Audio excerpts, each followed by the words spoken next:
Good afternoon. My name is Robert Friedman and I am the managing editor of Foreign Policy Digest. We would like to welcome our listeners and our viewers to another installment of Worldviews, a series of periodic interviews conducted by the staff of Foreign Policy Digest, which brings together elected officials, diplomats, and academics to a forum to discuss international relations and world affairs. Today we are very pleased to have with us Ambassador Andreas Kakouris, who is the Ambassador of the Republic of Cyprus to the United States. Thank you very much for being with us. Thank you. One topic that does get some coverage in the United States is the ongoing process of reunification, or the efforts at reunification. And I understand that negotiations are ongoing. And I was wondering if you could comment on sort of what the current climate is, and if you're hopeful that in the not too distant future there may be movement towards reunification.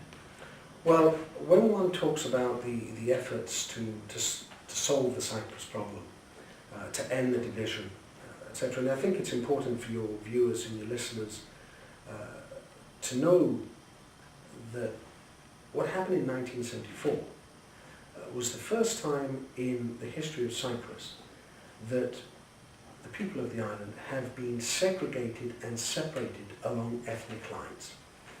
Prior to 74, Greek and Turkish Cypriots lived intermingled throughout the island, and this is the first time, as I said, in our own history, because of the invasion occupation and the forceful expulsion of Greek Cypriots as a result of the Turkish invasion, that we have been separated along ethnic lines. And for many years, the argument put forth by Ankara, by the Turkish Cypriot leadership, was that Turkey needs to maintain a presence, a military presence on the island. And today there are 43,000 Turkish troops. That is the size of the Turkish military presence on the island of Cyprus, occupying 37% of the island. But the philosophy used was that one needs, from the Turkish side, that we need to have these Turkish troops there to separate Greek Cypriot from Turkish Cypriot. Since April 2003, when we had the partial lifting of the restrictions along the ceasefire line, we have had approximately 15 million incident-free crossings. Greek Cypriots and Turkish Cypriots coming back and forth. I think that fairly and squarely debunks the myth that the two communities cannot live with each other. Turkish Cypriots come over in their thousands on a daily basis to work in the government-controlled area. They get the same salaries, the same benefits, then they return to the occupied area. Turkish Cypriots, who today number approximately 85,000 in the occupied area, and there are twice as many settlers from Turkey as there are indigenous Turkish Cypriots. A policy by Turkey of bringing in the settlers to change the demographics of the island as well. The overwhelming majority of the Turkish Cypriots have come over to the government-controlled area to apply and receive their Cypriot passport. Why? And I sort of alluded to this before, because with a Cypriot passport, a Turkish Cypriot today can travel to Ireland, study in France, or reside in Germany, courtesy of their Cypriot citizenship, not a Turkish occupation or a so-called citizenship of the Turkish Republic of Northern Cyprus, an entity that nobody, as I said, recognizes except Turkey. But we are today in a process of negotiations between the President of the Republic of Cyprus and leader of the Greek Cypriot community, Mr. Dimitris Christofias, and the leader of the Turkish Cypriot community, Mr. Mehmet Ali Talat. The framework for a solution has been known.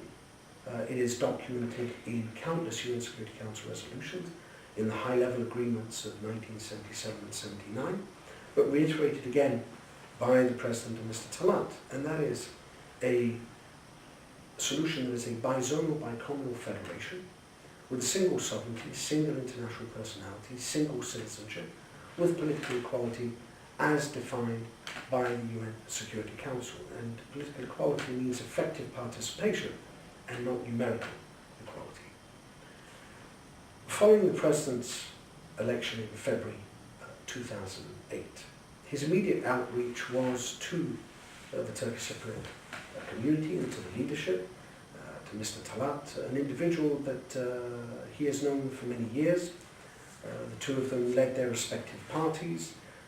I think as far as atmospherics go, there are wonderful atmospherics between the two of them. President Christofias reached out to Mr. Talat and said that we need to find a solution that reunites the island, the people, the social fabric and the economy. We want a solution for the Cypriots and by the Cypriots. We want a solution where there is Cypriot ownership.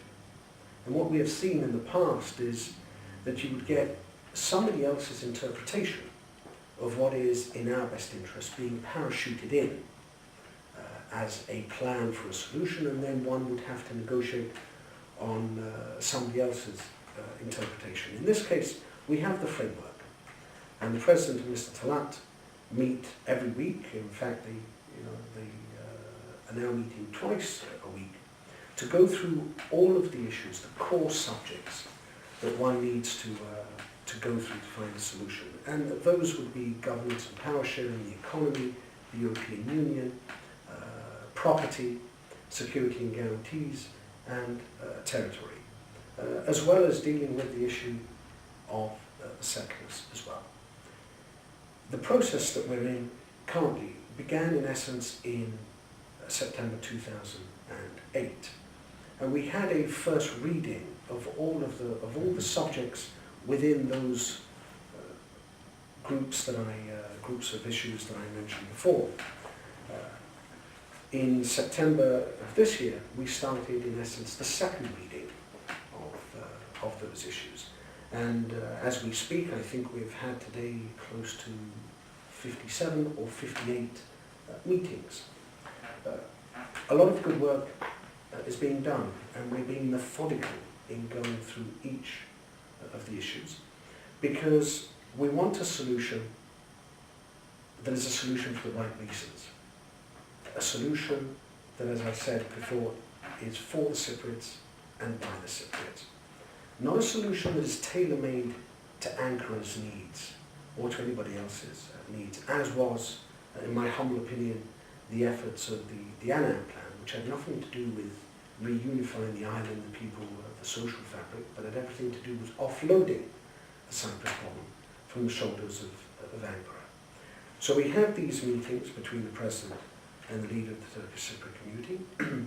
There has been some progress made on some issues, on governance and power sharing being one, but we have not, I think, had the progress that we would have hoped for.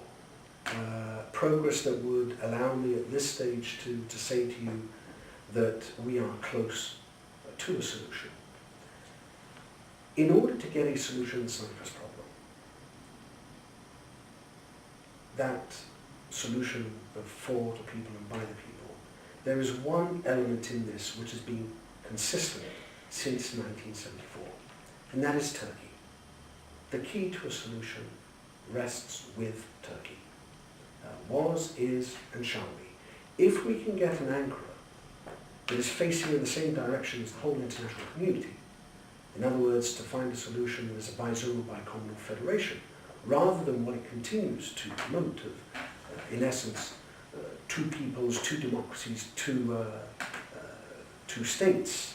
There aren't two states, as I mentioned before. But if we can get Ankara to face in the direction that the international community is facing, and that President Christofias and Mr. Talat are negotiating, and recognises that there is no place in 2009 for an occupation force. There is no place in 2009, particularly as regards a country that is a member of the European Union, for demanding, in the case of Turkey, the presence of its own forces on the island of Cyprus with a right of intervention.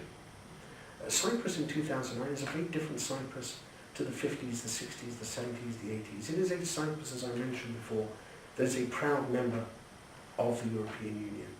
Well, thank you very much for taking the time. Again, this is Ambassador Andreas Kakouris, the Ambassador of the Republic of Cyprus to the United States. It's been a pleasure talking to you today.